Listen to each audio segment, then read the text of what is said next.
പരിശുദ്ധവല്ലാർ പാടത്തമ്മേ ഞങ്ങൾക്കായി പ്രാർത്ഥിക്കണേ.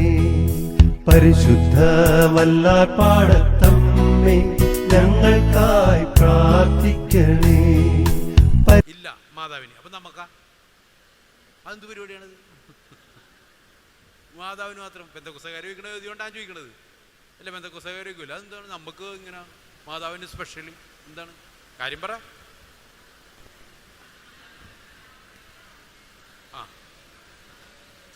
ആദിയിലെ ദൈവം തീരുമാനിച്ചു. എന്തുകൊണ്ട് തീരുമാനിച്ചു? അതെ, സമ്മതിച്ചു. എന്തുകൊണ്ടാണ് മാതാവിന് ഈ സ്പെഷ്യല്? ആദിയിലെ തീരുമാനിച്ചാണ്. ആര്? ദൈവം തീരുമാനിച്ചാണ്. ഓക്കെ, അതൊക്കെ സമ്മതിച്ചു. എന്തിനു വേണ്ടി ആദിയിലെ? അന്ന് നമ്മുടെ ആരും തീരുമാനിക്കാൻ പാടില്ലായിരുന്നു. ചോദ്യം ചോദിക്കുന്നതുകൊണ്ട് കുഴപ്പമുണ്ട? ഉറക്കം പോയി കിട്ടുവേ, അല്ലെങ്കിൽ ഇരുന്ന് ഉറങ്ങും. എനിക്കറിയാം, നിങ്ങളല്ല, ഞാനേ. ഓക്കെ, അപ്പോൾ ഇവിടെ ആദിയിലെ ദൈവം തീരുമാനിച്ചു. അത് സത്യമാണ്. എപ്പോഴാണ് തീരുമാനിച്ചത്? പറ. പാപം ചെയ്തപ്പോൾ. അതെപ്പോഴാണ്? ഉൽപ്പത്തി 3:15. അതായത് ഉൽപ്പത്തി 3 പാപം ചെയ്തു. പാപം ചെയ്ത് വിഷമിച്ചിരിക്കുക. ഇത് കണ്ട രണ്ടെണ്ണം വിഷമിച്ചിരിക്കുക. അതാണ്ടാ ഈ ചിത്രത്തിൽ നോക്കിയേ. എന്നെ കണ്ടപ്പോൾ തന്നെ അത്ഭുതം പോയി. പാപം ചെയ്ത് നിൽക്കുകയാണ് ആദവും ഹവ്വയും. ആദ്യം പാപം ചെയ്ത ആരാണ്? ഉറക്കെ പറ. ആദം അല്ല കേട്ടാ, ഞങ്ങല്ല. ഓക്കേട്ടാ. അപ്പൊ ആദ്യം അവർ പാപം ചെയ്തു, ശരിയല്ലേ? പാപം ചെയ്തിട്ട് കർത്താവ് സ്വർഗത്തിൽ നിന്ന് എന്താ ചെയ്തോണ്ടിരിക്കണത്? ശാസിക്കണാണ്, വടിയെടുത്ത് അടിക്കണാണ്. പിന്നെന്താണ്? അനുഗ്രഹിക്കണാണ്, ഇല്ലേ? അതാണ് സംഭവം. ദൈവം പാപം ചെയ്തു കഴിഞ്ഞപ്പോൾ മനുഷ്യര്, നമ്മൾ കുറെ മനുഷ്യരുണ്ട് തെറ്റിദ്ധാരണയാണ്. പാപം ചെയ്തു, ഇനിയിപ്പോൾ കുർബാനക്ക് പോയിട്ട് കാര്യമില്ല, നമ്മൾ ഓടും, ഇല്ലേ? ഓടേണ്ട കാര്യമുണ്ടാ? ആ കർത്താവ് ആരെ തേടിയാ വന്നത്? അതുകൊണ്ട് പാപം ചെയ്തോളാനല്ല ടീ പറഞ്ഞത്, മനസ്സിലായ? അതല്ല, കർത്താവ് പാപികളെ തേടിയാ വന്നത്, അല്ലേ? അപ്പോൾ കർത്താവ് ഒന്ന് ആലോചിക്കേ, അനുഗ്രഹിക്കുകയാണ്, അല്ലേ? അനുഗ്രഹിക്കുകയാണ്. അതാണ് ഇപ്പൊ നമ്മൾ പറഞ്ഞ കാര്യം. അതായത് പാപം ചെയ്ത ഉടനെ തന്നെ ദൈവം എന്ത് ചെയ്ത്? രക്ഷയും ഒരുക്കി, രക്ഷയുടെ വാഗ്ദാനം നൽകി. അതാണ് 3:15. എന്താണ്? നീയും സ്ത്രീയും തമ്മിലും അവരുടെ സന്തതിയും തമ്മിലും ശത്രുത ഉളവാക്കും, അവൻ നിന്റെ തല തകർക്കും, അവൻ എന്ത് ചെയ്യും? കുതികാലിൽ പരിക്കേൽപ്പിക്കും. 2 കാര്യങ്ങളാണ്. തല തകർക്കും, ആരുടെ? പിശാചിന്റെ. അപ്പോൾ പുത്രനാ? കുതികാലിൽ പരിക്കേൽപ്പിക്കും. അതായത് കുതികാലിൽ പരിക്കേൽപ്പിക്കുക എന്ന് പറയുമ്പോൾ വൈദ്യശാസ്ത്രത്തിൽ ഞാൻ അന്വേഷിച്ചപ്പോൾ കണ്ടെന്ന് പറയുമോ, കുതികാല് വെട്ടുക എന്നൊക്കെ കേട്ടിട്ടില്ലേ? അത് ഭീകരമാണ്, മരിച്ചു പോവാള്, മനസ്സിലായേ? മരണകാരണമാകാവുന്നതാണ്. പക്ഷെ ഇവിടെ എന്താണ്? കുതികാലിൽ പരിക്കേൽപ്പിക്കാനേ പറ്റുള്ളൂ. അതിൻ്റെ അർത്ഥം എന്താണ്? അവസാനിക്കില്ല അവൻ. ആര്? ഈശോ, മനസ്സിലായ? ഈശോ ഇന്നും മരിച്ചിട്ട് നിൽക്കണില്ലേ? അവൻ പരിക്കേൽപ്പിക്കാനേ പറ്റിയിട്ടുള്ളു, അവൻ മരിച്ചിട്ടില്ല. പക്ഷെ അവൻ്റെ കാര്യം ഒന്നും, സാത്താൻ്റെ കാര്യം തല തകർന്നു പോകും, മനസ്സിലായ? അപ്പോൾ അത് ആരിലൂടെയാണ്? സ്ത്രീയിലൂടെ. അപ്പോൾ കാരണം എന്താണ്? ഈ പുത്രൻ ആരായിരിക്കണം? പിശാചിനെ പോലും തോൽപ്പിക്കണമെങ്കിൽ ദൈവമായിരിക്കണം. അപ്പോൾ ദൈവപുത്രൻ ജനിച്ച് ദൈവപുത്രനിലൂടെ പിശാചിൻ്റെ തല തകർക്കണം, ഇല്ലേ? ആ തല തകർക്കുന്ന പോരാട്ടത്തിൽ ഈ ദൈവപുത്രന് പരിക്കേൽക്കും, പക്ഷെ മരണപ്പെടില്ല, തോൽപ്പിക്കാനാവില്ല, മനസ്സിലായ? അപ്പോൾ ആ പുത്രൻ, ദൈവപുത്രൻ തന്നെ വന്ന് മനുഷ്യന്റെ പാപത്തിന് ദൈവം പരിഹാരം ചെയ്തുകൊണ്ട് കാര്യമുണ്ടാ? മനുഷ്യന്റെ പാപത്തിന് ആര് പാപം ചെയ്യണം? മനുഷ്യൻ തന്നെ പാപം ചെയ്യണം. അതുകൊണ്ടാണ് ദൈവമായവൻ നമ്മുടെ പാപത്തിന് പരിഹാരമാകാൻ മനുഷ്യനായി അവതരിച്ചത്, മനസ്സിലായ? പിടികിട്ടിയ? നമ്മുടെ പാപം ദൈവം ചെയ്തുകൊണ്ട് കാര്യമില്ലല്ല. നമ്മുടെ പാപം മനുഷ്യനായി അവതരിച്ച് ദൈവം തന്നെ പാപം പരിഹാരം ചെയ്തു. കാരണം ഇനി ദൈവം തന്നെ പരിഹാരം ചെയ്യണം. കാരണം എന്താണ്? പാപമില്ലാത്തവൻ ചെയ്താലല്ലേ പരിഹാരം ആവുള്ളൂ, ഇല്ലേ? അപ്പോൾ പാപമില്ലാത്ത ആര് മാത്രമേ ഉള്ളൂ? ദൈവം മാത്രമേ ഉള്ളൂ. അപ്പോൾ ദൈവമായവൻ പാപം മനുഷ്യനാ ചെയ്തത്, ആ മനുഷ്യന്റെ പാപം പരിഹരിക്കാൻ വേണ്ടി മനുഷ്യനായി അവതരിച്ചു. അപ്പോൾ രണ്ടും ക്ലിയർ ആയില്ലേ? ദൈവത്തിനെ പരിഹാരം ചെയ്യാൻ പറ്റൂ. കാരണം എന്താണ്? ദൈവത്തിനാണ് പാപമില്ലാത്ത ഏകാള്. ഓക്കെ, ഒപ്പം എന്തും കൂടി വേണം? മനുഷ്യന്റെ പാപമാണ് പരിഹരിക്കാൻ പോണം, അപ്പം മനുഷ്യനായി മാറണം. രണ്ടും നടന്നു. അപ്പോൾ ഇത് രണ്ടും സംഭവിക്കണമെങ്കിൽ ആര് വേണം? മനുഷ്യനായി അവതരിക്കണമെങ്കിൽ ഒരു സ്ത്രീയുടെ ഗർഭപാത്രത്തിലൂടെ കടന്നു വരണം. അപ്പോൾ സ്ത്രീ വേണം. അപ്പോൾ ആ സ്ത്രീ ആരാണ്? അപ്പോൾ ഈ പാപം ഉണ്ടായപ്പോൾ തന്നെ ദൈവം എന്ത് ചെയ്ത്? രക്ഷ ഒരുക്കി എന്നുള്ള 3:15 കാണണം, അല്ലേ? ഉടനെ തന്നെ രക്ഷ ഒരുക്കി. അത്രമാത്രം നമ്മളോട് ആർക്ക് സ്നേഹവും കരുതലും ഉണ്ട്. എന്നാ ആലോചിച്ച് നോക്കിയേ, നമ്മൾ പാപം ചെയ്തപ്പോൾ തന്നെ ദൈവം കരുതലായിട്ട് ഇറങ്ങി, രക്ഷയായിട്ട് ഇറങ്ങി. എന്നെ അത്ഭുതപ്പെടുത്തിയ മറ്റൊരു കാര്യം ഇതാണ്. ആ ചിത്രം മനോഹരമാണ്. കർത്താവ് അനുഗ്രഹിക്കുകയാണ് പാപം ചെയ്തവരെ. ഓക്കെ, അപ്പോൾ ഇനി രണ്ടാമത്തേന്ന് പറഞ്ഞാൽ അടുത്തത് എന്നെ അത്ഭുതപ്പെടുത്തുന്ന കാര്യം, അടുത്ത പാപം ചെയ്തവരാണ് ആദ്യം ഹവ്വ ചെയ്തു, രണ്ടാമത് അല്ലേ എനിക്കുള്ളതൊക്കെ പങ്കാളി കൊടുത്തു, അവനെയും പെടുത്തി പോട്ടെ. അത് കഴിഞ്ഞിട്ട് അടുത്ത പാപം ചെയ്താരാ? കായം പാപം ചെയ്തില്ലേ? പാപം ചെയ്ത് മാരക പാപമല്ലേ? കാരണം സ്വന്തം സഹോദരനെ കൊന്നുകളഞ്ഞു. ഓക്കെ, ഇത് കഴിഞ്ഞിട്ട് കായൻ എന്താ പറഞ്ഞത്? 4:13 ദൈവത്തോട് പറഞ്ഞു, ദൈവം പിടിച്ചല്ല കൈയോടെ പിടിച്ചപ്പോൾ ദൈവത്തോട് പറഞ്ഞു എന്താണ്? ഞാൻ ചെയ്ത പാപത്തിന് പരിഹാരം ചെയ്യാൻ എനിക്ക് പറ്റൂലെന്ന്. മനസ്സിലായ? അപ്പൊ ദൈവം ശിക്ഷിക്കണണ്ട നിന്റെ അവനെ മുദ്രയിട്ട് സംരക്ഷിച്ചു എന്നുള്ളതാണ്. ആലോചിച്ച് നോക്കിയേ, മനസ്സിലായ? മുദ്രയിട്ട് സംരക്ഷിച്ചു. കാരണം എന്താണ്?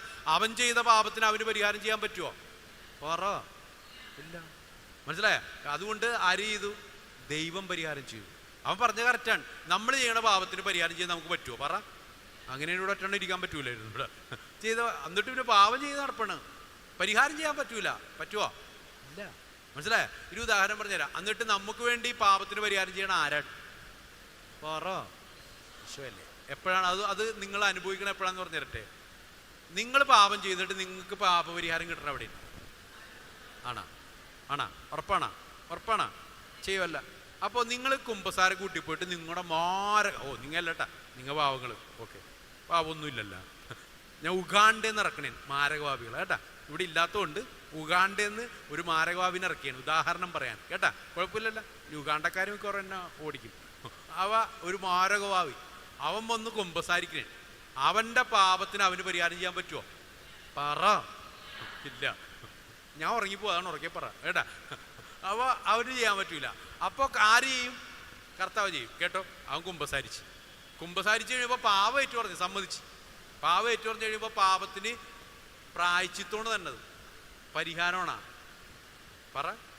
പ്രായച്ചിത്തം അനുഷ്ഠിക്കാൻ പറയണേ അല്ലേ? എന്നിട്ട് നമ്മൾ പ്രായച്ചിത്തം അനുഷ്ഠിക്കണം. എന്ത് പ്രായച്ചിത്തം നമുക്ക് കിട്ടിയത്? നമുക്കല്ല, നിങ്ങൾ പാപമൊന്നും ചെയ്തിട്ടില്ലല്ല. ആ മാരകപാപം ചെയ്യുന്നതായിരിക്കും. അവൻ അച്ഛൻ എന്ത് പരിഹാരം കൊടുക്കും?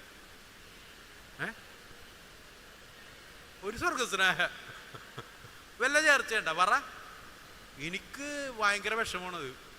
നമ്മ കഷ്ടപ്പെട്ട് പാവമൊക്കെ ചെയ്ത് നിന്ന് കഴിയുമ്പോൾ അച്ഛൻ പറയേ ഒരു സ്വർഗസ്നായില്ലേ കിട്ടുന്നത്. അപ്പം ഞാൻ അച്ഛനെയും നോക്കും. ഇത്ര മതിയാ ഇല്ലേ? ഒരു ചിന്തയില്ലേ? അപ്പം ഞാൻ ചിന്തിക്കും, ഇതെന്താണ് സഭക്ക് തെറ്റുപറ്റിയ? നമ്മൾ ഇത്രയും വലിയ പാവം ചെയ്തിട്ട് നമുക്കൊരു കഠിനമായ പരിഹാരം തരണ്ടേ? ഒന്നുമില്ലൊരു കുരിശിൻ്റെ വഴിയെങ്കിലും തരണ്ടേ? എന്താ തരാത്ത? അച്ഛന് ബുദ്ധിയില്ലാഞ്ഞിട്ടാണ്? സഭക്ക് തെറ്റുപറ്റിയാണ്? ദൈവസ്നേഹമായതുകൊണ്ട് എന്ത് തോന്നിയ ദിവസം കാണിക്കാം? ഇങ്ങനെയാണ് ഇത്രയും കുരുത്തക്കേട് കാണിച്ചിട്ട് ഒരു സ്വർഗസ്നായെന്ന്. ഇതാണ് മനസ്സിലായ? അത് മനസ്സിലാക്കണം. അതായത് നമ്മുടെ പാപത്തിന് നമുക്ക് പരിഹാരം ചെയ്യാൻ പറ്റുമോ? അപ്പൊ ആര് പരിഹാരം ചെയ്ത്? ആ പരിഹാരം ചെയ്തപ്പോ പിന്നെ നീ പോയിട്ട് രണ്ടാമത് ചെയ്യേണ്ട കാര്യമുണ്ടാ? അപ്പോ കർത്താവ് നമുക്ക് ഈ തന്നെ എന്താണെന്നറിയോ? എന്താ പറയണ? ഓൾറെഡി കർത്താവ് നമുക്ക് വേണ്ടി പരിഹാരം ചെയ്ത് കഴിഞ്ഞു. അപ്പൊ നീ എന്ത് ചെയ്യണം? ആ പരിഹാരത്തോട് ഒന്ന് ചേർന്ന് നിൽക്കുന്ന നിന്നെ കൊണ്ട് പറ്റണത് ചെയ്യും. അപ്പൊ സഭക്ക് തെറ്റുപറ്റിയ, അച്ഛന് തെറ്റുപറ്റിയ, എൻ്റെ പ്രിയപ്പെട്ട ഓരോ കുമ്പസാരത്തിലും നീ പ്രായച്ചിത്തം സ്വീകരിക്കുമ്പോഴല്ല, ഈ കാര്യമൊന്നും ഓർക്കണം, ഉൽപ്പത്തിയൊന്നും ഓർക്കണം. അന്ന് മുതലേ കർത്താവ് നൽകുന്ന ഒരു സ്നേഹമുണ്ട് അല്ലേ? നമ്മ കർത്താവിനെതിരെ പാപം ചെയ്തിട്ട് കർത്താവ് നമുക്ക് വേണ്ടി പരിഹാരം ചെയ്തിട്ട് നമ്മളെ അത്രയും എളുപ്പത്തിലാക്കണം ഇല്ലേ? നമ്മളെ കഷ്ടപ്പെടുത്താതിരിക്കുന്ന കർത്താവിൻ്റെ ഒരു കരുണയും സ്നേഹവും ഇല്ലേ? അത് മനസ്സിലാക്കണമെങ്കിൽ എവിടെ പോകണം? കുമ്പസാര കൂട്ടി പോകണം. അപ്പൊ പിന്നെ പാപം ചെയ്യണമല്ലേ? അതല്ല ഉദ്ദേശിച്ചത് കേട്ടാ. മനസ്സിലായി? ഇനിയിപ്പോൾ ലൈസൻസ് ആക്കണ്ട. കാരണം എന്തെല്ലാം സ്നേഹമാണ് കർത്താവ് തരുന്നതെന്ന് പറയാനാണ്. മനസ്സിലായ? എന്തൂരം നമ്മ വീണാലും കർത്താവ് വീണ്ടും കരുതലായിട്ട് വരുന്നു. ആ കരുതലിൻ്റെ ഏറ്റവും വലിയ സ്നേഹമാണ് ആര്? പരിശുദ്ധ അമ്മ. ഈ പരിഹാരം ചെയ്യാൻ മകൻ വരാൻ നമുക്ക് അമ്മയെ തന്നു. അപ്പം അമ്മയെ മറന്ന് ജീവിക്കാമോ? ഈ അമ്മ ഇല്ലായിരുന്നെങ്കിൽ, അമ്മ യെസ് പറഞ്ഞില്ലായിരുന്നെങ്കിൽ ഈ മോനെ കിട്ടുമോ? ഈ മോനെ കിട്ടിയില്ലായിരുന്നു നമുക്ക് കുമ്പസാര കൂട്ടി പോയി ഒടുക്കത്തെ പരിഹാരം ചെയ്യേണ്ടി വരില്ലേ? അപ്പൊ അതിൽ നിന്ന് എളുപ്പത്തിൽ നമ്മളെ രക്ഷിച്ചത് ആരാ? ഈശോ. ആരിലൂടെ? അപ്പൊ അമ്മേനോട് മറന്നു പോകുമ്പോ ഇപ്പൊ പിടികിട്ടിയില്ലേ? അപ്പൊ അത് ആഴത്തി മനസ്സിലാണ്. ഇനി ഒരു കാര്യം കൂടി ഞാൻ പറഞ്ഞുതരാം. എന്നെ ഈ പിക്ചർ ഭയങ്കരമായിട്ട് സ്പർശിച്ചു. അത് സത്യമാണ്. കാരണം അത് ഭയങ്കരമാണ്. കാരണം നമ്മളെ കർത്താവ് അനുഗ്രഹിക്കുന്ന ഒരു ദൈവമാണ് നമുക്ക് ഇല്ലേ? ഇതൊക്കെ മാറും, പറഞ്ഞുതരാം. അനുഗ്രഹമൊക്കെ മാറും, ഇത് പറഞ്ഞുതരാം. അപ്പോൾ പ്രിയപ്പെട്ടവരെ, രണ്ടാമത്തെ ഒരു കാര്യം പറയട്ടെ. ഈ കുമ്പസാരക്കൂട്ടി ഈ പരിഹാരം തുടങ്ങിയ എവിടെയെന്ന് പറയാം? നിങ്ങൾ വെട്ടോ നോക്കി പഠിപ്പിക്കല്ലോ, ഉത്തരം പറ. പാപം ചെയ്തു എപ്പോഴാണ് കുമ്പസാരം, അതായത് പരിഹാരം തുടങ്ങിയത് എപ്പോഴാണ്? നോക്കി പേടിപ്പിക്കണം. ക്രിസ്ത്യാനികളല്ലേ ഇതൊക്കെ? ഉൽപ്പത്തി ഒന്നും വായിച്ചല്ലോ. ഈശോ മരിച്ചപ്പ തുടങ്ങിയത് എവിടെയാണെന്ന്? ഈശോ മരിച്ചപ്പ പൂർത്തിയായി. തുടങ്ങിയത് എപ്പോഴാണെന്ന്? കാലിത്തൊഴുത്തിലാ. കാലിത്തൊഴുത്ത് ജനിച്ച്. ഞാൻ ചോദിക്കണത് പരിഹാരം പ്രവൃത്തി കർത്താവ് വാഗ്ദാനം ചെയ്തത് എവിടെയാണെന്ന്? ഏദൻ തോട്ടത്തിൽ തന്നെ കേട്ടോ. പാപം ചെയ്ത ഉടനെ തന്നെ ഈ സംഭവമൊക്കെ ഉണ്ട്. അത് പാപത്തിന്റെ അവസ്ഥ മനസ്സിലാവുമ്പോൾ എനിക്ക് മനസ്സിലാവുള്ളൂ. ഇപ്പൊ ഓക്കെ, ആദ്യം പാപം ചെയ്താരൻ, അവിടെ നിന്ന് അങ്ങോട്ട് പറയുമ്പോൾ മനസ്സിലാവും. ബോറടിച്ചാ? ഉറക്കം വന്നണ്ടാ? ആ, എന്നാ ഞാൻ ശരിയാക്കും. അവ കേട്ടോ, പാപം ചെയ്ത ആരാണ്? ഹൗവ. രണ്ടാമത് ചെയ്ത ആരാണ്? ആദം. ഓക്കെ, മനസ്സിലാക്കി പോകണം കേട്ടാ. എന്നാലേ ഈ അമലോത്ഭവം എന്താന്ന് മനസ്സിലാവുള്ളൂ. പാപമില്ലാതെ ജീവിക്കണതിന്റെ പ്രാധാന്യം മനസ്സിലാവണമെങ്കിൽ പാപം എന്താണ് ഉണ്ടാക്കിയെന്ന് വെച്ചാൽ നഷ്ടമെന്ന് മനസ്സിലാക്കണം. പിടി കിട്ടിയാ? ആ കേട്ടോ, ശ്രദ്ധിച്ചു. അപ്പോൾ ഞാൻ പറയണത് എന്താണ് പാപം? ആദ്യം ദൈവം പറഞ്ഞ് ഇവിടെയുള്ള മുന്തിരി ഓറഞ്ചും ആപ്പിളും പപ്പായൊക്കെ തിന്നോ. ഈ ആപ്പിൾ മാത്രം തിന്നണ്ടെന്നേ പറഞ്ഞുള്ളൂ അല്ലേ? അത് മാത്രം തിന്നാനുണ്ടായിരുന്നുള്ളെങ്കിൽ കുഴപ്പമില്ലായിരുന്നു, പട്ടിണി കിടക്കണ്ടല്ല. പക്ഷെ ബാക്കിയെല്ലാം സമൃദ്ധി തന്നിട്ടുണ്ട് ഇല്ലേ? പറ പറ. നമുക്ക് ജീവിക്കാനുള്ള സകല കാര്യവും കർത്താവ് ഈ ലോകത്തിൽ നമുക്ക് തന്നിട്ടുണ്ടായില്ലേ? പറ. എന്നിട്ട് പിന്നെ ആവശ്യമില്ലാത്ത തിന്നാൻ പോണെന്തിനാണ്? എന്നെ കൊണ്ട് ദേഷ്യപ്പെടുത്തരുതിട്ടാ. നട്ടുച്ച നേരത്ത് മനസ്സിലായ? അതിന്റെ അർത്ഥം മനസ്സിലാക്കുക. പാപം എത്ര ഭീകരമാണെന്ന് മനസ്സിലായാലേ പാപമില്ലാത്ത ജീവിതത്തിന്റെ സൗന്ദര്യം മനസ്സിലാവുള്ളൂ. പിടിയിട്ടിയാ? അമലോത്ഭവത്തിന്. അതായത് എൻ്റെ പ്രിയപ്പെട്ടവരെ, നമ്മളെ ഏദൻ തോട്ടത്തിൽ ദൈവമാക്കിയപ്പോ നമുക്ക് എന്തിനെങ്കിലും കുറവുണ്ടായ? പറ. അതായത് നമുക്ക് ആവശ്യമുള്ളത് മുഴുവൻ അവിടെ ഉണ്ട് ഇല്ലേ? ഇല്ലേ? എന്നിട്ട് കർത്താവ് പറഞ്ഞ് ഇത് മാത്രം കഴിക്കരുതെന്ന് പറഞ്ഞു. ഏത് മാത്രം? ആപ്പിൾ മാത്രം കഴിക്കരുതെന്ന് പറഞ്ഞു ഇല്ലേ? അല്ല എന്തെങ്കിലും തെറ്റുണ്ടാ? ഇതൊന്നും നിനക്ക് തിന്നാൻ തന്നിട്ടില്ലെങ്കിൽ ഇത് തിന്നരുതെന്ന് പറഞ്ഞാൽ തെറ്റാണത്. പട്ടിണി കിടന്ന് ആകാൻ പാടില്ലല്ല. പക്ഷെ കർത്താവ് നിനക്ക് വേണ്ടത് സമൃദ്ധിയിൽ തന്നു. ഇനി ഞാൻ ചോദിക്കട്ടെ, ബാക്കി പപ്പായ, ഓറഞ്ച്, പേരക്ക, മുന്തിരി, റംബൂട്ടാൻ ഇതെല്ലാം 2 കിലോ വെച്ചെടുത്താൽ മതി എന്ന് പറഞ്ഞായിരുന്നു എവിടെയെങ്കിലും? ഇല്ലല്ല. ആവശ്യത്തിനെടുക്കാം. അല്ലെങ്കിൽ 1/2 കിലോ വെച്ചെടുത്താൽ മതി അങ്ങനെ പറഞ്ഞായിരുന്നാ? ഇല്ല. അത് മുഴുവനും നമുക്ക് എത്ര വേണമെങ്കിലും എടുക്കാം. ആണല്ല? അതായത് ഭയങ്കര സമൃദ്ധിയാണ് നമുക്ക് തന്നത്. അതായത് ഒന്നിനും കുറവില്ലെന്ന് പറഞ്ഞാൽ ഒന്നിനും കുറവില്ല. അതാണ് സത്യം. അതാണ് ഏദൻ തോട്ടം. മനസ്സിലായല്ല? പറുദീസ. കാരണം എന്ന് പറഞ്ഞാൽ ഈ ഏദൻ തോട്ടം പറുദീസ എന്ന് പറഞ്ഞാൽ എന്താണ് കത്തോലിക്ക സഭ പഠിപ്പിക്കുന്നത്? അത് ദൈവം കൂടെയുള്ള അവസ്ഥ തന്നെയാണ്. കാരണം ദൈവം കൂടെ ഉണ്ടെങ്കിൽ നമുക്ക് വല്ല കുറവുണ്ടാ? ആ കേട്ടോ. അപ്പൊ ദൈവം കൂടെയുള്ള അവസ്ഥ, അതായത് ഒന്നിനും കുറവില്ല. അത് തീർത്ത് മനസ്സിലാക്കണം കേട്ടോ. എന്നിട്ട് ഒന്നിനും കുറവില്ലാത്ത അവസ്ഥയിൽ നമ്മൾ ആക്കിയിട്ട് ദൈവം പറഞ്ഞ് ഇത് മാത്രം കഴിക്കരുത്. ഓക്കെ, കഴിക്കേണ്ട ആവശ്യമുണ്ടാ? പറ. കഴിക്കേണ്ട ആവശ്യമുണ്ടോ? അപ്പൊ പറ, നമ്മുടെ ജീവിതത്തിന് വേണ്ടത് മുഴുവൻ കർത്താവ് തന്നിട്ടില്ലേ? എന്നിട്ട് പിന്നെ പാപത്തിന് പോകണ എന്തിനാണെന്ന് ചൂരലെടുക്കും ഞാൻ. പാപത്തിന്റെ പണിക്ക് പോകേണ്ട ആവശ്യമുണ്ടാ? അതായത് ഞാൻ ചോദിക്കട്ടെ, നിങ്ങളാരും മദ്യപിക്കാറുണ്ടാ? ഇല്ലല്ല. അതിന്റെ ആവശ്യം നിങ്ങൾക്ക് ഉണ്ടാ? ഇല്ല. പിന്നെന്തിനാണ് കുറെ എണ്ണം ബിവറേജിൽ പോണത്? ഇതില്ലാണ്ട് ജീവിക്കാനുള്ള അവസ്ഥ കർത്താവ് തന്നിട്ടുണ്ട് ഇല്ലേ? അതായത് പാപമില്ലാതെ സമൃദ്ധിയില്, സന്തോഷത്തില്, ആനന്ദത്തില് ജീവിക്കാൻ കർത്താവ് നമുക്ക് ഇടയെ തന്നിട്ടുണ്ട്. ഉണ്ടോ ഇല്ലയോ? എന്നിട്ട് പിന്നെ ആ പാപത്തിന് കഷ്ടപ്പെട്ട് പോണെന്തിനാണ്? മനസ്സിലായ? ഗതികേട് മനസ്സിലാകണ്ട. ഗതികേട് എന്നാ പറയണത് പാപത്തെ. മനസ്സിലായ? അതായത് അതിന്റെ ആവശ്യം സത്യത്തിൽ ഇല്ല. ചുമ്മാ പോയി പിശാച് നുണ പറഞ്ഞ് പെടുത്തിക്കളനാണ്. പിടിയിട്ടിയാ? ഇനി അടുത്തത് നിങ്ങൾക്ക് ഉള്ളത്, നിങ്ങൾ ബിവറേജിൽ പോകില്ലെന്ന് എനിക്കറിയാം. അതുകൊണ്ട് അത് നിങ്ങൾക്ക് സന്തോഷമായി. ഞാൻ വിചാരിക്കട്ടെ, കുശുമ്പും കുന്നായ്മ ഇല്ലാണ്ട് ജീവിക്കാൻ പറ്റുമോ? ഇല്ലേ? പറ. പിന്നെന്തിനാ കുശുമ്പിന് പോണത്? അപ്പൊ ഒരു പാവം കൂടെ മാറിക്കിട്ടില്ലേ? അതുകൊണ്ട് ഒരു പുണ്യവും ഇല്ലല്ല. പിന്നെ അതിന് മേലാ ചെയ്യരുത്. അതുപോലെ നമ്മൾ ഓരോ പാപം ഓർത്തൊന്ന് ധ്യാനിച്ചേ, ചെയ്തുകൊണ്ടിരിക്കുന്ന കുരുത്തക്കേടുകളൊന്ന് ഓർത്ത് ധ്യാനിച്ചേ. എന്നിട്ട് പറ, അതില്ലാണ്ട് എനിക്ക് ജീവിക്കാല്ല. സാഹചര്യം തരാൻ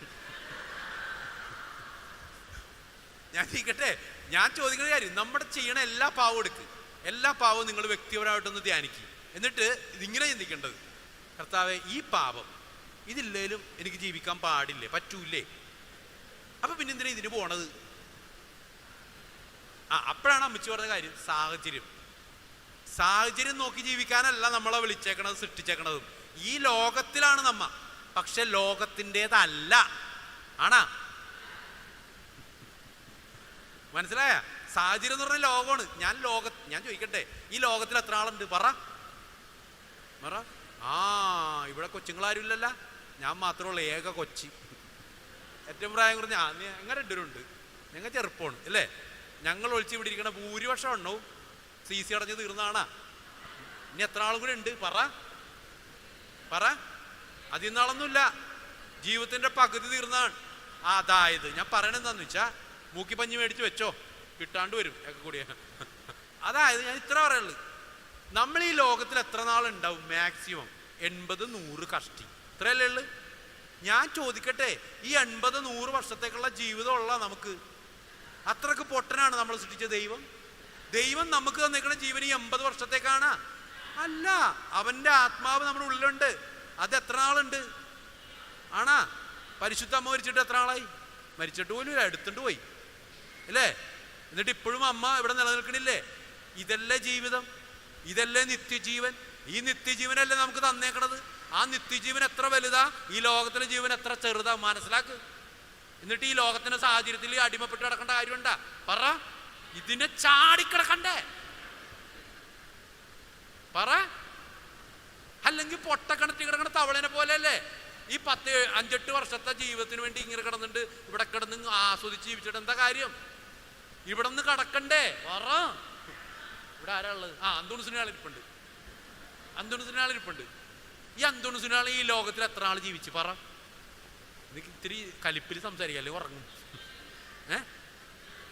36 എന്ന് എനിക്ക് തോന്നുന്നു. 36 എന്നാ 34. നിങ്ങൾ പറഞ്ഞാൽ 34 അത്രേ ഉള്ളു. 1-2 വ്യത്യാസം വരും. 34 വർഷമുള്ള ഈ മനുഷ്യൻ ജീവിച്ചുള്ളത് ആണാ? ദേഷ്യപ്പെടുന്നോണ്ട് കുഴപ്പമുണ്ട, ഉറങ്ങാണ്ടിരിക്കാനാണ് ഞാനേ. അപ്പോൾ ഈ 34 വർഷം ഈ മനുഷ്യൻ ജീവിച്ചിട്ടുള്ളു. ഇന്നും ഈ മനുഷ്യൻ ജീവിച്ചിരിപ്പണ്ട. പവറല്ലേ? ഈ മനുഷ്യൻ്റെ അടുത്ത് പോയി പ്രാർത്ഥിക്കുമ്പോഴൊക്കെ കിട്ടണില്ല അത്ഭുതങ്ങളൊക്കെ. അതായതിൻ്റെ അർത്ഥം എന്താണ്? ഇന്നും ലൈവാണ്. മനസ്സിലായേ? അപ്പൊ എന്നിട്ട് ഞാൻ അടുത്ത് 34 വർഷം ലോകത്ത് ജീവിച്ചിട്ടുള്ളു. പക്ഷെ നൂറ്റാണ്ട് ഇത്രയുമായിട്ടും ഇപ്പോഴും നിൽക്കുകയാണ് ഇല്ലേ. ഞാൻ ചോദിക്കട്ടെ, ഈ മനുഷ്യന്റെ ജീവിതത്തിലെ ഏറ്റവും പവർഫുൾ ടൈം ഏതാണ്? ഈ ലോകത്തിലെ 34 വർഷമാണോ ഇപ്പോഴുള്ള ജീവിതമാണോ? അല്ലേ? അപ്പൊ ഏതാ വേണ്ടത്? സാഹചര്യമാണോ വേണ്ടത്? നമ്മൾ സാഹചര്യത്തിൽ പെട്ടുപോയി. സത്യമാണോ പറഞ്ഞത് ഇല്ലേ? നമ്മൾ ഈ ലോകത്തിന്റെ അത് വേണം ഇത് വേണം, ഇല്ലാണ്ട് പറ്റൂല, ഇല്ലാണ്ട് പറ്റൂന്ന്, ഇല്ലാണ്ട് പറ്റും, ഇവിടത്തെ ഒന്നും ഇല്ലാണ്ട് പറ്റും ഇല്ലേ. ഈ ലോകത്തിന്റെ ഭക്ഷണം കഴിക്കാതെ വിശുദ്ധ കുർബാന മാത്രം സ്വീകരിച്ച് ജീവിച്ച ആൾക്കാരില്ലേ? പറ. ഞാൻ ചോദിക്കട്ടെ, ഫ്രാൻസിസ് അസീസി എന്തിന്റെ കുറവുണ്ടായിരുന്നു വീട്ടിൽ? ആവശ്യത്തിന് സമ്പത്ത് ഉണ്ടായില്ലേ? എന്നിട്ട് എന്ത് ചെയ്ത്? അതും കെട്ടിപ്പിടിച്ചോണ്ടിരുന്നേച്ചാ നമ്മളെ പോലെ ഇട്ടിട്ട് ഇറങ്ങിപ്പോയില്ലേ? എന്നിട്ട് ആ മനുഷ്യൻ ഇന്നും ജീവിക്കണില്ലേ? ലോകം മുഴുവൻ ആദരിക്കണില്ലേ? 2ാം ക്രിസ്തു എന്ന് പ്രഖ്യാപിക്കപ്പെട്ടില്ലേ? ഇവിടെ ഒരാൾ കിടപ്പുണ്ടല്ല, ഫ്രാൻസിസ് സേവർ. ഗോവയിൽ പോയാ? ഗോവയെ കാണാൻ പോയാ ഫ്രാൻസിസ് സേവർ? ആ മനുഷ്യനോടെ നമ്മുടെ ഇഗ്നേഷ്യസ് ലോയോള എന്നിട്ട് എന്താ പറഞ്ഞത്? എടാ മോനെ ദിനേശാ, നീ ലോകം മുഴുവൻ നേടിയാലും നിന്റെ ആത്മാവ് നഷ്ടപ്പെട്ടാൽ എന്ത് പ്രയോജനം? വലിയ പ്രമാണിയായിരുന്നു, സമ്പന്നനായിരുന്നു, മാടമ്പിയായിരുന്നു, എല്ലാ കഴിവുണ്ടായിരുന്നു ഇല്ലേ. അപ്പോഴാണ് ലോകം മുഴുവൻ നേടി നിന്റെ ആത്മാവ് നഷ്ടപ്പെടാൻ എന്ത് പ്രയോജനം? ഒറ്റ വചനം, മത്തായി 16:26. എന്ത് സംഭവിച്ചു? എല്ലാം ഇട്ടിട്ട് ഇറങ്ങി പോന്ന, എന്നിട്ട് ഈശോയ്ക്ക് കൊണ്ട് ജീവിച്ച. അപ്പൊ ഈ ഉണ്ടായിരുന്നതൊക്കെ ഇല്ലാതെയും ജീവിക്കാൻ പറ്റുമോ ഇല്ലേ? പറ.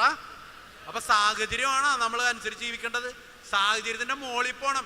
ഈ ലോകത്തിനേക്കാളും വലുതാ നമ്മള്, ലോകത്തെക്കാളും വലുതാ നമ്മൾ അല്ലേ. ആ തിരിച്ചറിവില്ലാത്തതുകൊണ്ടാണ് നമ്മൾ ഈ ലോകത്തിന്റെ അടിമയായി പോണത്. സിമ്പിൾ ഉദാഹരണം, മൊബൈൽ ഫോൺ എല്ലാത്തിനും ഉണ്ടാ? നോക്കി പിടിച്ചേ. ഇതെനിക്കുണ്ട്. ഒരു സിമ്പിൾ ഉദാഹരണം, ഇന്ന് ലോകത്ത് മനസ്സിലാക്കാവുന്ന ഒരു കാര്യമാണ്. മൊബൈൽ ഫോൺ ഉണ്ട് അല്ലേ. ഇത് വേണോ വേണ്ടേ? വേണം. ഒരുപാട് ഉപകാരങ്ങളുണ്ടല്ല, ഒരുപാട് ഉപകാരങ്ങളുണ്ട്. പക്ഷെ ഞാൻ ഇത് വേണം, അതൊരു യന്ത്രമാണ്. ഈ യന്ത്രമാണ് വലുത്, ഞാനാണ് വലുത്. ഈ യന്ത്രം സൃഷ്ടിച്ചതിനേക്കാളും വലിയ ആളല്ല എന്നെ സൃഷ്ടിച്ചത് ഇല്ലേ? പറ. ഇനി ഈ യന്ത്രത്തിനില്ലാത്ത ഒന്ന്, വില കൂടിയ ഒന്ന് എനിക്കുണ്ട്. ഏതാണ്? ഇത് ഇവനുണ്ടാ? ഇല്ലല്ല. ഞാൻ പറയണതല്ലേ ചെയ്യുള്ളൂ. ഞാൻ കറണ്ട് കൊടുത്താലല്ലേ അവൻ വർക്ക് ചെയ്യുള്ളൂ. പറ. അപ്പൊ ഏതാ വലുത്? യന്ത്രമാണോ ഞാനാണോ വലുത്? മനസ്സിലായ? ഇതെത്ര ആളുണ്ടാവും? 2 കൊല്ലം കൂടി കഴിയുമ്പോൾ തീരും ഇല്ലേ. പക്ഷെ കർത്താവ് അനുവദിക്കുന്നിടത്തോളം പോവും ഇല്ലേ. അവനെ ഈ ചാർജ് കുത്തിയിട്ടാലേ അവന് ചാർജ് ഉണ്ടാവുള്ളൂ. ഞാൻ കുത്തിയിടാണ്ട് തന്നെ ശ്വാസം വലിച്ചോണ്ടിരിക്കണാണ് പറ. അപ്പൊ ഏതാ വലുത്? ഞാനല്ലേ? അതെന്തുകൊണ്ടാണ്? ദൈവമാണ് എനിക്ക് ജീവൻ തന്നേക്കണ, ദൈവത്തിന്റെ ആത്മാവ് എൻ്റെ ഉള്ളിലുള്ളത് ഇല്ലേ? അപ്പൊ ഈ യന്ത്രത്തിന്റെ അടിമയാകേണ്ടവനാണാ ഞാൻ പറ. ഇന്ന് സംഭവിച്ചുകൊണ്ടിരിക്കണൊക്കെ ഇതിന്റെ അടിമയാണ്. കുടുംബ പ്രാർത്ഥനയ്ക്ക് കഴിയുമ്പോഴും അപ്പൊ അതിന്റെ പറയുക കുർബാനക്ക് വന്നേക്കണാണ് പറഞ്ഞത്. കുർബാനക്ക് കേട്ടോട്ടാ, ഒരു അതിശയോക്തിയിൽ സംഭവിച്ച ഞാൻ ഖുർആനിലേക്കൊണ്ടിരിക്കുകയാണ്, ഭക്തിസാന്ദ്രമായി ഖുർആനിലേക്കൊണ്ടിരിക്കുകയാണ്. അപ്പൊ ഒരു പാട്ട്, ലജ്ജാവതിയെ നിന്റെ കള്ളക്കട കണ്ണിൽ. റിംഗ് ടോൺ അടിച്ചതാണ്. അപ്പത്തിന് അവൻ എന്ത് ചെയ്യുന്നറിയോ? അയ്യോ എന്ന് പറഞ്ഞിട്ട് ഓടി. ഞാൻ ചോദിക്കട്ടെ, കുർബാനയിൽ നിന്ന് അവൻ ഓടിപ്പോയി.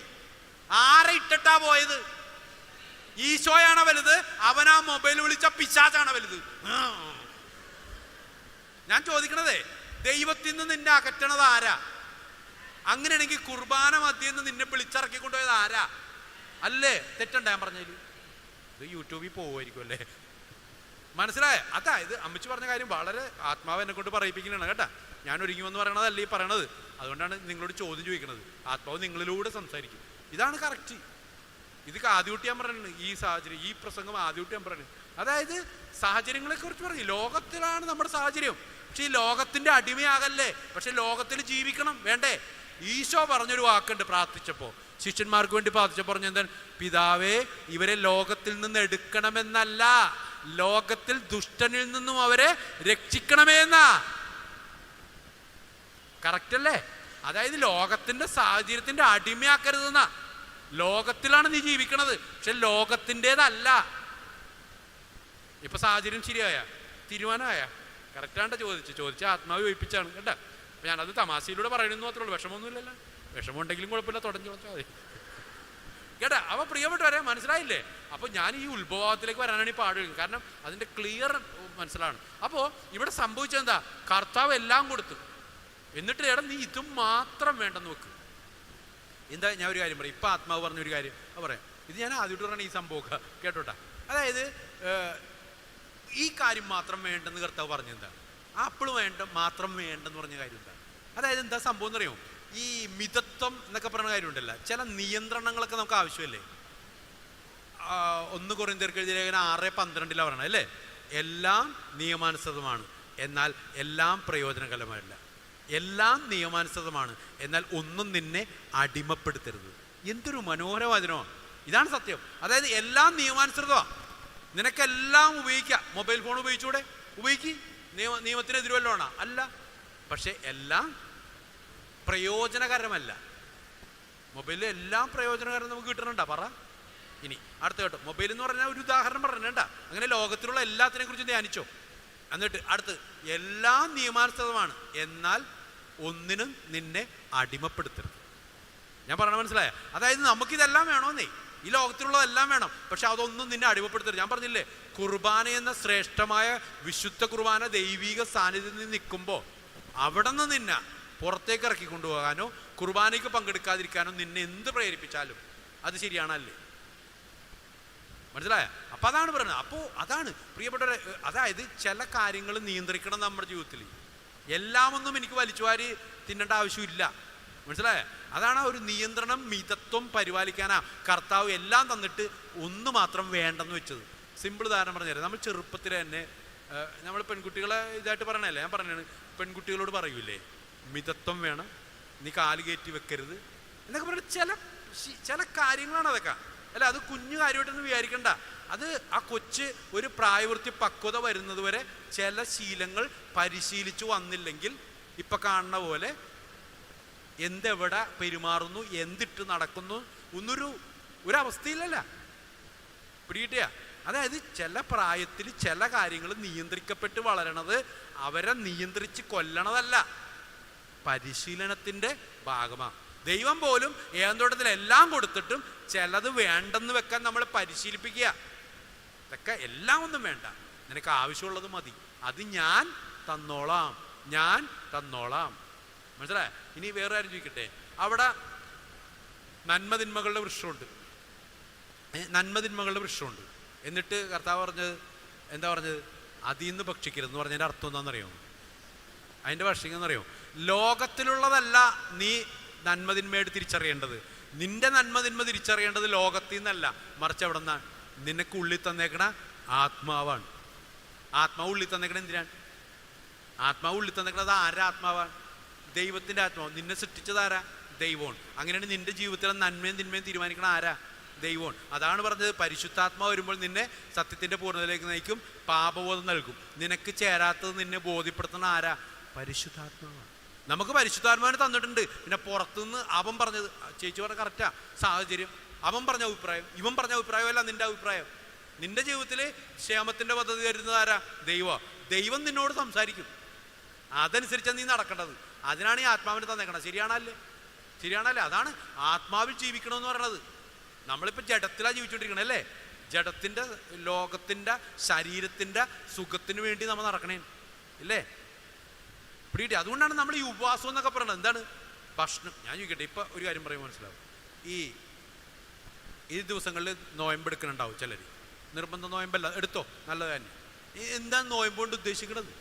ഇപ്പം ഞാൻ ചോദിക്കട്ടെ, ഇപ്പോൾ വലിയ നോയമ്പെടുക്കാം, അപ്പോൾ കുറച്ച് എല്ലാവർക്കും മനസ്സിലാവുമല്ലോ. വലിയ നോയമ്പിന് നമ്മൾ ഇറച്ചി കഴിക്കുന്നില്ല, മാംസം കഴിക്കുന്നില്ല, മീൻ കഴിക്കുന്നില്ല, സമ്മതിച്ച്. ഞാൻ ചോദിക്കട്ടെ, ഈ ഇറച്ചും മീനും തിന്മയായതുകൊണ്ടാണ് കഴിക്കാത്തത്? പാപമായതുകൊണ്ടാണ് കഴിക്കാത്ത? അല്ല, മറിച്ച് എന്തുകൊണ്ടാണ്? ഈ ഇറച്ചിയും മീനിലേക്കാളും സന്തോഷം, അത് കഴിക്കുമ്പോൾ കിട്ടുന്ന രുചിയേക്കാളും വലിയ ആസ്വാദ്യത ആർക്കുണ്ട്? എനിക്ക് വേണ്ടി ജീവൻ കൊടുത്ത പീഡ സഹിച്ച ഈശോയുടെ സ്നേഹത്തിനുണ്ട്. അതുകൊണ്ടാണ് ഇത് വേണ്ടെന്ന് വെച്ചത്. എന്നിട്ട് നമ്മൾ ഈ ഈസ്റ്ററും ക്രിസ്മസും വരുമ്പോൾ ഇതെല്ലാം കൂടി വാരി വലിച്ച് തിന്നുന്നുണ്ട്. അത് തിന്മയായതാണെങ്കിൽ അതപ്പോൾ കഴിക്കാൻ പാടില്ലല്ല. തിന്മയായതുകൊണ്ടല്ല, പാപമായതുകൊണ്ടല്ല ഇത് ഉപേക്ഷിച്ചത്, മറിച്ച് അതിലും സന്തോഷം എൻ്റെ ഈശോയാണെന്നുള്ളതുകൊണ്ടാണ്. മനസ്സിലായോ? അങ്ങനെ കാര്യങ്ങൾ മനസ്സിലാക്കുക. അതായത് നമ്മുടെ ജീവിതത്തിൽ ഇതെല്ലാം വേണം, പക്ഷെ അത് മാത്രം മതി എന്ന് വിചാരിക്കരുത്. ഇതിനേക്കാളും വലുതേതാ? ഈശോയാണ്. നമ്മളെ സൃഷ്ടിച്ച കർത്താവാ. നമുക്കെന്താണ്? കർത്താവ് എനിക്ക് അത് വേണം, ഇത് വേണം, ദാനങ്ങൾ വേണം, ദാതാവിന് വേണ്ട. അത് അപകടമല്ലേ? ദാതാവിനെ കിട്ടിയാൽ മതി. ആരാ? കർത്താവിനെ കിട്ടിയാൽ നമുക്ക് എന്തെങ്കിലും കുറവുണ്ടാവോ? ദാനങ്ങളുടെ പുറകെ പോകണോ? അതാണ് മത്തായി 6:33. ആദ്യം അവിടുത്തെ രാജ്യവും നീതിയും അന്വേഷിക്കുക, ബാക്കിയെല്ലാം കൂട്ടിച്ചേർക്കപ്പെടും. അപ്പൊ ആദ്യം ആരാ വേണ്ടത്? ഈശോ. അമ്മ മാതാവ് രക്ഷപ്പെട്ട അമ്മ മാതാവിൻ്റെ അനുഗ്രഹം എന്ന് പറഞ്ഞാൽ, അമ്മ മാതാവ് ഇത്രയും വളർന്ന് പന്തലിച്ചിരിക്കണ കാരണം എന്താ? ഈ ലോകത്തിലൊന്നും അടിമപ്പെട്ടില്ല. എനിക്ക് അത്ഭുതപ്പെടുന്ന കാര്യം, മാതാവിനെ ഒരു സെക്കൻഡിലെങ്കിലും പിശാചിന് തോൽപ്പിക്കാൻ പറ്റിയിട്ടുണ്ടോ? ഒരു സെക്കൻഡെങ്കിലും ഒന്ന് പ്രലോഭിപ്പിക്കാൻ പറ്റിയിട്ടുണ്ടോ? കാര്യം എന്താണ്? അകം മുഴുവൻ ഈശോയാ. ആ ആസ്വാദ്യത, എൻ്റെ കർത്താവിൽ ഞാൻ ആനന്ദിക്കുന്നു. അതായത് ഈ ആനന്ദം മുഴുവൻ ആരില്ല. പിന്നെ ഇത് പുറത്തുള്ളത് ബാധിക്കുമോ? ഇപ്പോൾ ഉദാഹരണം ഞാൻ വേറെ പറഞ്ഞുതരാം. നിങ്ങൾ മദ്യപിക്കണില്ല, ഞാൻ മദ്യപിക്കാറില്ല, ഞാൻ മയക്കുമരുന്ന് ഉപയോഗിക്കാറില്ല. എന്തുകൊണ്ടാ? ഞാൻ അച്ഛനായതുകൊണ്ട് മദ്യപിക്കാൻ പാടില്ലെന്ന നിയമമുള്ളതുകൊണ്ടൊന്നുമല്ല, മറിച്ച് ഈ മദ്യപാനവും മയക്കുമരുന്നിനെയും ലഹരിയേക്കാളും വലിയ ആനന്ദം വിശുദ്ധ കുർബാനയിൽ ഞാൻ അനുഭവിക്കുന്നുണ്ട്. മനസ്സിലായേ? അപ്പോൾ അത് അനുഭവിക്കണേ എനിക്ക് അതിൻ്റെ പുറകെ പോകണോ? മനസ്സിലായി? അപ്പോൾ നമ്മൾ എന്ത് ഉപേക്ഷിക്കുന്നു എന്നതിനേക്കാൾ ഉപരി എന്തിനെ സ്നേഹിക്കുന്നു, എന്തിനോട് ചേർന്ന് നിൽക്കുന്നു എന്നുള്ള പ്രധാനപ്പെട്ടാണ്. ആരോടാണ് നമ്മൾ ചേർന്ന് നിൽക്കേണ്ടത്? അമ്മ മാതാവിൻ്റെ രക്ഷ അതാണ്. അമ്മ മാതാവ് എന്താണ്? ദൈവ കൃപ നിറഞ്ഞവൾ. നിറഞ്ഞു കവിഞ്ഞിരിക്കണം. ആരാ? ദൈവിക സ്നേഹം കൊണ്ട്. പിന്നെ വല്ലതിൻ്റെ പുറകെ പോകണോ? പറ. അതല്ലേ ആനന്ദം. അപ്പോൾ ഇതാണ് അമ്മയുടെ ഏറ്റവും വലിയ രഹസ്യം. അപ്പോൾ അവൾ അമലോത്ഭവയായപ്പോഴേക്കും പരിശുദ്ധാത്മാവും ദൈവത്തിൻ്റെ കൃപ കൊണ്ടങ്ങോട്ട് നിറഞ്ഞു കവിഞ്ഞ്. ഉദാഹരണം പറഞ്ഞാൽ, ഒരു ഗ്ലാസ് ഇവിടെ വെച്ചേക്കും, ഈ ഗ്ലാസ്സിൽ നിറച്ച് കവിയോളം വെള്ളമുണ്ട്. പിന്നെ അതിൻ്റെ അകത്ത് എന്തെങ്കിലും കയറുമോ? ഒരു എയർ പോലും കയറില്ല, ഫുള്ളല്ലേ. പക്ഷെ പാതി ഗ്ലാസ് ആണെങ്കിലാ അതിനകത്ത് എന്തും കയറാം. അഴുക്ക് വെള്ളവും കയറാം, അശുദ്ധവായുവും കയറാം, എന്തും കയറാം ഇല്ലേ? അതുകൊണ്ടാണ് കർത്താവ് വേറൊരു സ്ഥലത്ത് ഉപമ പറയുമ്പോൾ പറയണില്ലേ, അടിച്ചു വാരിയിട്ട് ഒരു വീട് അല്ലേ, ഒരു വീട് അടിച്ചു വാരിയിട്ട്. അതുകൊണ്ട് കാര്യമുണ്ടെന്നാണ് പറഞ്ഞത്. അടിച്ചു വാരിയിട്ട് എന്ത് പറ്റും? ഒഴിഞ്ഞു കിടന്നാൽ എന്ത് പറ്റും? 7 അശുദ്ധാത്മക്കളെ ഇരട്ടിയായിട്ട് ഒന്ന് കയറുമെന്നാണ് പറഞ്ഞ കർത്താവ് ഇല്ലേ? എൻ്റെ അർത്ഥം എന്താ? നമുക്ക് കുമ്പസാരം കഴിഞ്ഞിട്ട് ഞാൻ ക്ലീനാട്ടാ എന്ന് പറഞ്ഞാൽ പോരാ. ഞാൻ ക്ലീനായ ഞാൻ എന്നിൽ ആരെ നിറക്കണം? ഈശോയെ കൊണ്ട് നിറയണം, പരിശുദ്ധാത്മാവിനെ കൊണ്ട് നിറഞ്ഞ് കവിഞ്ഞ് നിൽക്കണം. അപ്പോൾ പിശാചിന് തോണ്ടാൻ പറ്റുമോ? പിശാചിന് വരാൻ പറ്റുമോ? അവന് സ്പേസ് ഇല്ല. അതാണ് അമ്മയുടെ പ്രത്യേകത. അവൾ അമലോത്ഭവയായെന്ന് പറഞ്ഞാൽ അത് എന്തുകൊണ്ടാണ്? ഈ സംഭവമാണ്. അതായത് നമ്മളെ രക്ഷിക്കണം. കാരണം എന്താ? മനുഷ്യൻ പിശാചിൻ്റെ സ്വരം കേട്ട് അബദ്ധത്തിൽ വീണുപോയി, സാഹചര്യത്തിൽ വീണുപോയി കഴിഞ്ഞപ്പോൾ തന്നെ കർത്താവിന് മനസ്സിലായി ഇനി അവനെ കൈത്താങ്ങ് കൊടുത്തില്ലെങ്കിൽ അവൻ പെട്ടുപോകും.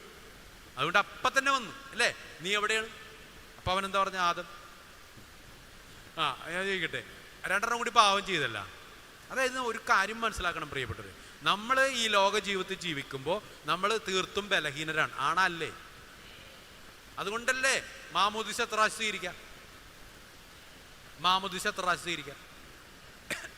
നമ്മുടെ ഈ സൈര്യലേപനോ, തിരുപ്പട്ടോ, വിവാഹോ ആഗ്രഹിച്ചാലും ഒരു പ്രാവശ്യം കേട്ടാ, ഒരു പ്രാവശ്യമല്ലേ ഉള്ളു. കുംഭസാരോ. എന്തുകൊണ്ട്? കർത്താവിനറിയാം നമ്മ ബലഹീനരാണെന്ന്, അല്ലേ? ആ ബലഹീനരായ നമുക്ക് കർത്താവിൻ്റെ കൃപ കൂടാതെ മുന്നോട്ട് പോകാൻ പറ്റൂല. അതുകൊണ്ടാണ് പൗലോസ് അപ്പോസ്തലൻ പോലും പറഞ്ഞു, ഞാൻ ദുർഭകനായ മനുഷ്യൻ. അപ്പോൾ കർത്താവ് എന്ന് പറഞ്ഞു, ആണല്ലേടാ, നീ ആഗ്രഹിക്കാത്ത നിന്മ ചെയ്യണല്ലേ, എന്നാൽ നിനക്കിട്ടൊരു പണി തരാമെന്ന് പറഞ്ഞാൽ. അപ്പോൾ പറഞ്ഞെന്താണ്? നിന്റെ ബലഹീനതയിൽ എൻ്റെ കൃപ വർദ്ധിക്കും. അപ്പം നമുക്ക് ആവശ്യമുള്ള എന്താണ്? കർത്താവിൻ്റെ ഈ കൃപ കൊണ്ട് നിറഞ്ഞുകൊണ്ടിരിക്കുക. മനസ്സിലായ? അതുകൊണ്ട് ഞാൻ പറഞ്ഞ ഇത്രയേ ഉള്ളൂ, നമ്മൾ മനുഷ്യരാണ്, നീ വീണു പോകും. വീണെടുത്ത് കിടന്ന് ഉരുളരുത്. നമ്മുടെ പാപത്തെക്കുറിച്ചല്ല കർത്താവിൻ്റെ പ്രശ്നം. നിന്റെ പാപം കടിഞ്ഞോപ്പാണെന്നൊന്നും കർത്താവ് ചോദിക്കുമോ? ഇല്ല. അത് കഴുകിക്കളയും. കർത്താവിൻ്റെ കൺസേൺ നീ വീണെടുത്ത് കിടന്ന് ഉരുളരുത്.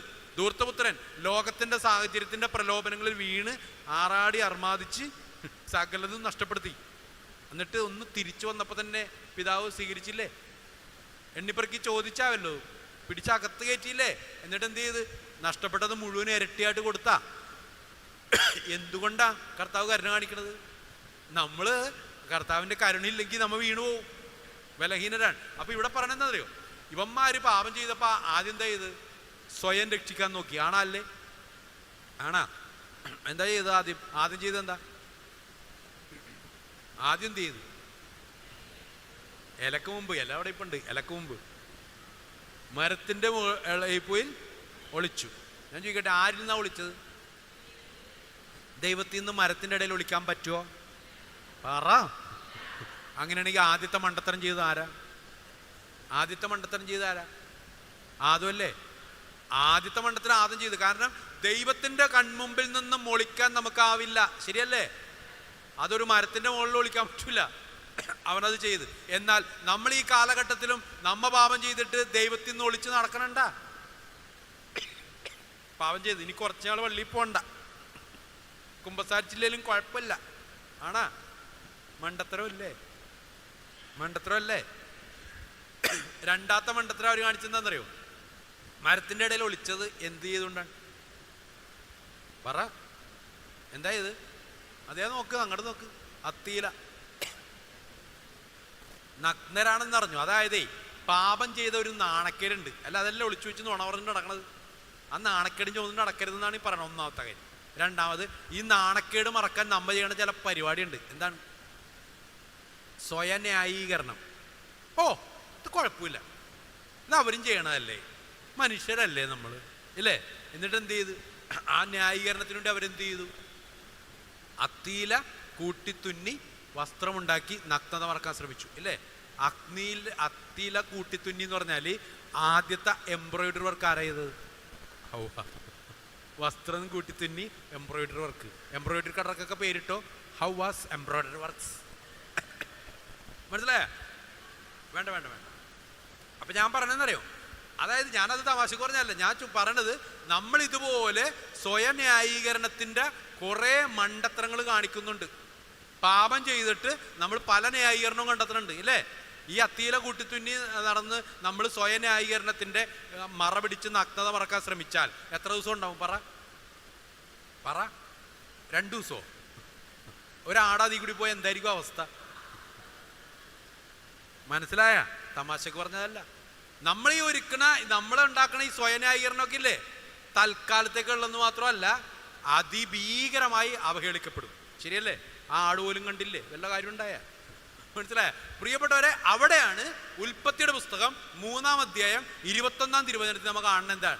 മനോഹരമായ ദൈവത്തിൻ്റെ കരുണയാണ്. 3:21 കാണുന്നത് ഈ അത്തീലം കൂട്ടിത്തുന്നി മരത്തിൻ്റെ ഇടയിൽ ഒളിച്ച് മണ്ടത്തരം കാണിച്ചുകൊണ്ടിരുന്ന ആദവും ഹവ്വയും അന്വേഷിച്ച് ആര് വന്നു? ദൈവം വന്നു. എന്നിട്ട് എന്ത് പറഞ്ഞു? 3:21 പറഞ്ഞേ, എന്താണ്?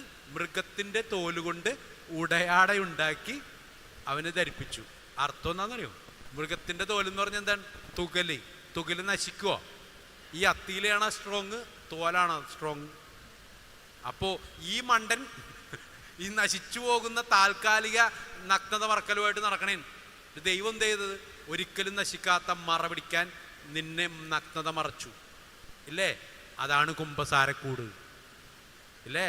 നീ ഒരു പാപം ഏറ്റുപറഞ്ഞ് കുമ്പസാരത്തിൽ പാപമോചനം നേടിക്കഴിഞ്ഞാൽ രണ്ടാമത് ആ പാവം ഏറ്റു പറയാമോ? പാടില്ല, പാവമാണ്. രണ്ടാമത് ഏറ്റു പറഞ്ഞാൽ അതെന്താണ്? കുമ്പസാരത്തിനെതിരായ പാവമോ? എൻ്റെ അർത്ഥം എന്താ? നീ ഒരു പാപം കുമ്പസാരക്കൂട്ടിൽ ഏറ്റു പറഞ്ഞാൽ അതെന്നേക്കുമായി മായ്ക്കപ്പെട്ടു, മറ പിടിക്കപ്പെട്ടു ആണ്. അതാണ് മുദ്രയിട്ട് ഉറപ്പിക്കും. മനസ്സിലായ? അതാണ് കുമ്പസാരക്കൂട്ടിൽ നമുക്ക് സംഭവിക്കുന്നത് കേട്ടാ. അപ്പം അതാണ് ഉത്ഭവപാപത്തിൽ നിന്നും നമ്മൾ തിരിച്ചു പിടിക്കുന്ന അവസ്ഥകൾ. അതായത് ഉത്ഭവപാപം കൊണ്ട് നമുക്ക് എന്തുണ്ടായി? ചില ബലഹീനതകളുണ്ടായി. ആ ബലഹീനത കൊണ്ട് നമ്മൾ വീണ് പോകുന്നു. വീണെടുത്തിടുന്ന് വീണ്ടും നമ്മളെ രക്ഷിക്കുന്ന ദൈവത്തിൻ്റെ സ്നേഹം കുമ്പസാരക്കൂട്ടിൽ സൗജന്യമായി തരുന്നു. ഞാൻ പറയണത്, പരിശുദ്ധ അമ്മയെ ഇത്ര കമലോത്ഭയെ തന്നതിൻ്റെ ആഴം നമ്മൾ മനസ്സിലാക്കണം. പാപം അത്രക്ക് ദുരന്തമാണ്. പാപമില്ലാത്ത ജീവിതം അത്രയ്ക്ക് മനോഹരമാണ്. അമ്മ അമലോത്ഭയെ ജീവിച്ചതുകൊണ്ട് ഇന്ന് മഹോന്നതയായി നിൽക്കണില്ലേ? നമുക്കും കിട്ടിയ വിളി അത് തന്നെയല്ലേ?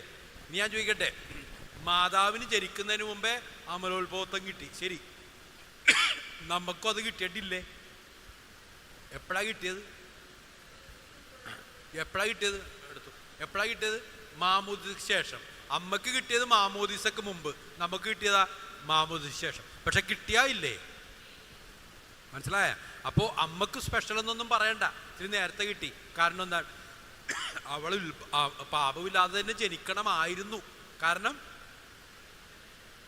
നമ്മളും അങ്ങനെ തന്നെ ജനിക്കാനാണ്, ജീവിക്കാനാണ് കർത്താവ് ആഗ്രഹിക്കുന്നത്.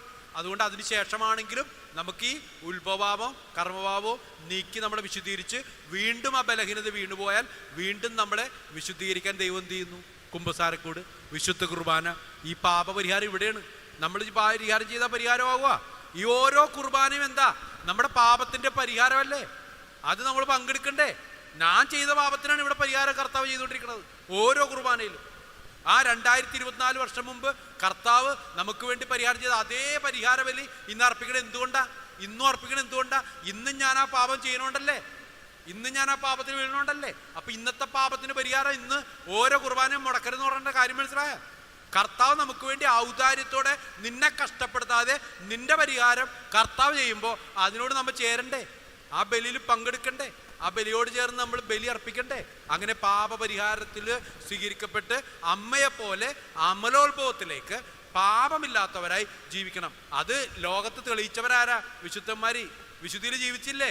ഈ ലോകത്തിലാണെങ്കിലും ലോകത്തിന്റെ സാഹചര്യത്തിലാണെങ്കിലും ഈ ലോകത്തിന്റെ സാഹചര്യത്തിൽ വീഴാതെ അവർ ജീവിച്ച. എന്തുകൊണ്ടാ? ദൈവത്തോട് ചേർന്ന് നിന്നു, അമ്മയോട് ചേർന്ന് നിന്നു. പരിശുദ്ധ അമ്മ അവരുടെ മാധ്യസ്ഥ യാചിച്ചു. നമുക്ക് കാണുന്നുണ്ട് എല്ലാ മരിയഭക്തരും വിശുദ്ധരായി. കാര്യം എന്താ? അമ്മയോട് ചേർന്നാൽ അമ്മ ആരിലേക്ക് അടുപ്പിക്കും? ഈശോയിലേക്ക്. പിന്നെ കുറവുണ്ടാവോ? നിന്റെ കുറവ് നിറവാക്കുന്ന അമ്മ. അപ്പോൾ അതുകൊണ്ടാണ് പ്രിയപ്പെട്ടവരെ, അമ്മയോട് ചേർന്ന് ഈശോയുടെ കൃപയാൽ നമ്മൾ നിറയണം. നമ്മൾ കുമ്പസാരം കഴിഞ്ഞ് ഞാൻ ഓക്കെ ആണെന്ന് പറഞ്ഞ് നടന്നാൽ പോരാ. കുമ്പസാരം കഴിഞ്ഞ് അമ്മയെ പോലെ ദൈവകൃപ കൊണ്ട് നിറഞ്ഞുകൊണ്ടേയിരിക്കണം. ആ ദൈവകൃപ കൊണ്ട് നിറയുന്നതാണ് വിശുദ്ധ കുർബാന, കൂദാശ ജീവിതം, പ്രാർത്ഥനകൾ, ദീപികാനുസരണത്തിലുള്ള നമ്മുടെ ആരാധനാ മണിക്കൂറുകൾ. മനസ്സിലായേ?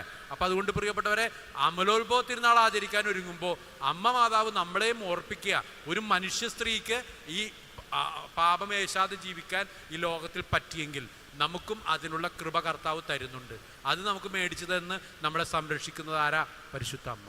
അമ്മയുടെ മാധ്യസ്ഥം യാചിച്ച് നമുക്ക് പാപമില്ലാതെ ഈ ലോകത്ത് ജീവിക്കാം. കണ്ണടച്ച് പ്രാർത്ഥിക്കാം. ഈശോയെ, ഈ അമലോത്ഭവ തിരുനാളിൽ ഒരുങ്ങുന്ന ഈ ദിനങ്ങളിൽ ഈ മരിയൻ ധ്യാനത്തിൽ പങ്കെടുത്തുകൊണ്ടിരിക്കുന്ന ഞങ്ങൾക്ക് അമ്മയുടെ ശക്തമായ മാധ്യസ്ഥവും സാന്നിധ്യവും വഴി ഈ ലോകത്തിൻ്റെ പിശാചിൻ്റെ ദുഷ്ടൻ്റെ കെണികളിൽ നിന്ന് തിരിച്ചറിവോടെ സുബോധത്തോടെ എഴുന്നേൽക്കാനും വിശുദ്ധിയിൽ ജീവിക്കാനും ആത്മാവിനാൽ നിറഞ്ഞ് പാപബോധം തിരിച്ചറിയത്തോടുകൂടെ പാപത്തെ അറപ്പോടെ വെറുപ്പോടെ ഉപേക്ഷിച്ച് വിശുദ്ധിയിൽ ജീവിക്കാനുള്ള കൃപ നൽകണമേ എന്ന് പ്രാർത്ഥിച്ച് കാഴ്ചവെപ്പ് ഗാനം ആലപിച്ച് നമ്മുടെ ജീവിതങ്ങളെ ഈ അൾത്താരയിൽ കാഴ്ചവെച്ച് ഈ വിശുദ്ധ ബലി വിശുദ്ധിയോട് അർപ്പിച്ച് പ്രാർത്ഥിക്കാം.